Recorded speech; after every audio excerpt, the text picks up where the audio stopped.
नागपुरात आदिवासी वसतिगृहाबाबतच्या नव्या शासन निर्णयाविरोधात आदिवासी विद्यार्थी संघटनांचे ठिय्या आंदोलन 5व्या दिवशीही सुरूच आहे। आदिवासी विकास विभागाच्या अप्पर आयुक्त कार्यालयाबाहेर मोठ्या संख्येने विद्यार्थी आणि विद्यार्थिनींनी ठिय्या देत आपल्या मागण्यांकडे प्रशासनाचे लक्ष वेधले आहे। नव्या शासन निर्णयातील वयोमर्यादा आणि शिक्षणासंदर्भातील अटींवर विद्यार्थ्यांनी आक्षेप घेतला असून मागण्या मान्य होईपर्यंत आंदोलन सुरू ठेवण्याचा इशारा देण्यात आला आहे। नागपुरातील आदिवासी विकास विभागाच्या अप्पर आयुक्त कार्यालयाबाहेर आदिवासी विद्यार्थी संघटनांचे ठिय्या आंदोलन 5व्या दिवशीही सुरू आहे। आदिवासी वसतिगृहासंदर्भात लागू करण्यात आलेल्या नव्या शासन निर्णयातील काही अटींना विद्यार्थ्यांनी विरोध केला आहे। विशेषतः वसतिगृहातील विद्यार्थ्यांकरिता 26 वर्षाची वयोमर्यादा निश्चित करण्यात आल्याचा विद्यार्थ्यांचा आक्षेप आहे। आणि माझं शिक्षण LLM चालू आहे आता सध्या स्थितीमध्ये।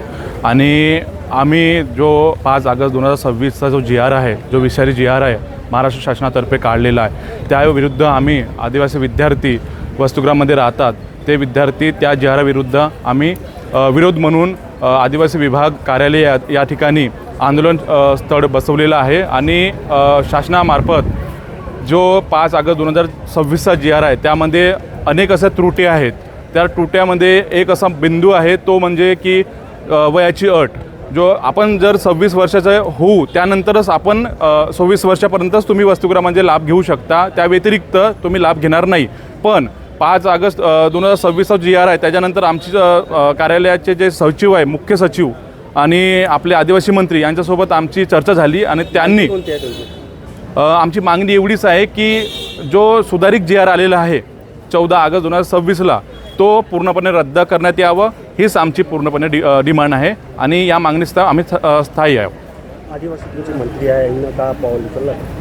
बिलकुल, याच्यावर आम्ही ज्यावेळी चर्चा केलं त्यावेळी मुख्य सचिव आणि आदिवासी मंत्री यांची संवाद साधलं। कोण आहे मंत्री? असुची उईके साहेब यांच्यासोबत संवाद साधला आणि आमचे मुख्य सचिव वाघमारे साहेब हे सुद्धा होते त्या मीटिंगला। आणि त्यावेळेस आम्ही चर्चा केलं आणि त्याच्यामध्ये त्रुट्या काढलं, पण त्याच्यामध्ये अनेक अशा त्रुट्या असल्यामुळे आम्ही पूर्णपणे याचा निषेध केला आणि त्यांना म्हटलं की हा पूर्णपणे GRच नष्ट करण्यात यावं। आदिवासी मंत्री आले भेटायला? नाही, आम्ही जो व्हिडिओ कॉन्फरन्स थ्रू आम्ही ह्या मीटिंगचं आम्ही अटेंड केलं, त्यामध्ये ही चर्चा करण्यात आली होती।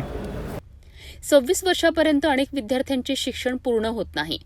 विशेषतः व्यावसायिक आणि दीर्घकालीन अभ्यासक्रम पूर्ण करण्याकरिता अधिक कालावधी लागतो।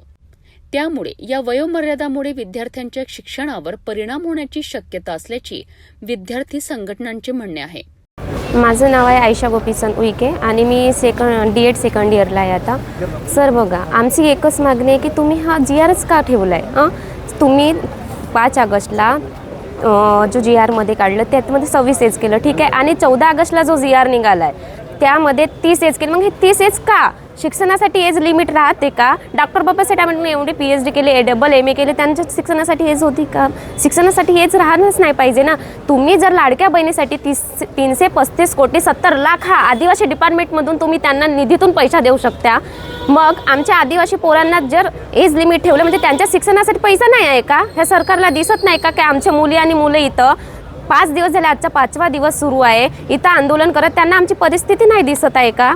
असं म्हणायचं म्हणजे हा मला GRच काय, हा GR रद्द करायचा। आदिवासी वकील साहेबांनी काही विचार केला आहे? सर हे माहिती नाही। जर त्यांनी विचार केला असताना जो 14 ऑगस्टला GR निघाला त्या दिवशीच दुरुस्ती करायला पाहिजे होती। सगळं आमची मागणी होती नाही की आम्हाला एज लिमिट नको, मग त्यांनी जर त्या 14 ऑगस्टला जो GR निघाला त्यामध्ये दुरुस्ती करून का बरं 30 ठेवले असं म्हणतं आमचं।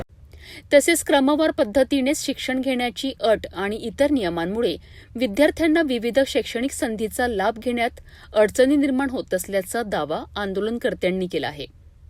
या मागण्यांकरिता विद्यार्थी आणि विद्यार्थिनी मोठ्या संख्येने आंदोलनात सहभागी झाले असून कार्यालयाबाहेर ठिय्या देत शासन निर्णयात बदल करण्याची मागणी करण्यात येत आहे। जोपर्यंत विद्यार्थ्यांच्या मागण्यांवर सकारात्मक निर्णय घेतला जात नाही तोपर्यंत आंदोलन सुरूच ठेवण्यात येईल असा इशारा आदिवासी विद्यार्थी संघटनांनी दिला आहे। माझं नाव आचल परतेती आहे। मी सेकंड इयर MBBSची स्टुडंट आहे आणि आमची मागण्या अशा आहेत की जे GR लागू केलेलं आहे सरकारने 26 इयरपर्यंत, नंतर ते त्यांनी करेक्ट केलं 30 इयरपर्यंत, पण आम्हाला ते नको आहे। कारण जे आमचे मंत्री आहेत अशोक उईके, ते प्रोफेसर राहिले, ते प्रिन्सिपल राहिले, त्यांनी PhD केली, ते 26 वर्षात किंवा 30 वर्षात झाले नाही, त्यांना पण वेळ लागला, आम्हाला पण वेळ लागेल.